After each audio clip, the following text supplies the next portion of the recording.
Première partie du chapitre 5.2, la loi de Hess. Dans un premier temps, il faut regarder ce que c'est un mécanisme de réaction. C'est une suite chronologique d'étapes, donc plein de sous-réactions, si vous préférez, qui va conduire des réactifs au produit. Alors souvent, on va résumer une équation globale de la réaction, donc qui part des réactifs et qui se rendent aux produits finaux. Mais dans la réalité, il y a des petites équations entre les réactifs et les produits. Donc, on a un mécanisme de réaction lorsqu'il y a plusieurs étapes dans une réaction chimique. La loi de Hess, c'est lorsque la réaction est la somme algébrique de deux ou plusieurs réactions. La chaleur de cette réaction équivaut à la somme algébrique des chaleurs des réactions qui ont servi à établir cette somme. Bon, ça c'est bien beau en mots. Si on l'illustre, ça va être beaucoup plus facile à comprendre, alors on va le regarder tout de suite.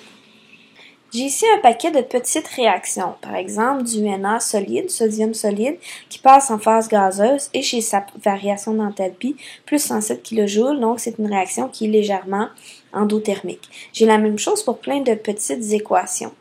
Si je regarde chacune de ces équations-là entre elles, ce sont des petites étapes, mais elles peuvent s'additionner pour arriver à l'équation globale qui est ici. On va y aller un à la fois. Comme dans une équation algébrique, si j'ai de deux côtés d'une égalité une même quantité, elle va s'annuler.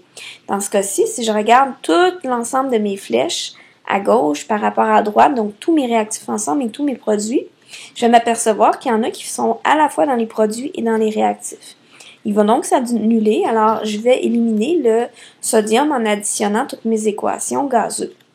Je cherche encore, je me trouve avec le sodium Na+, donc sous forme d'ion aqueux. Il va également s'annuler entre eux.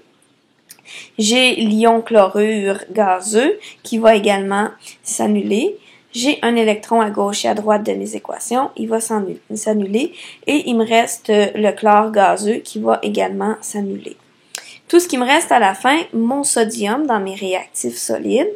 À gauche, il me reste aussi une demi-Cl2 gazeux. Et dans mes produits, il me reste mon NaCl solide. Pour savoir combien d'énergie va m'avoir pris ça, vu que j'ai additionné tous mes réactifs et tous mes produits ensemble en annulant ce que j'avais dans mes réactifs et mes produits, je vais également additionner toutes mes variations d'enthalpie. Et je vais avoir l'enthalpie de ma variation d'enthalpie de ma réaction globale. C'est ça la loi de Hess, c'est de prendre chacune des sous-étapes des mécanismes réactionnels, donc chaque étape qui va se passer à partir du sodium solide jusqu'au NaCl dans la réaction, en prenant en compte les sous-étapes pour calculer l'énergie, la variation d'enthalpie de la réaction globale.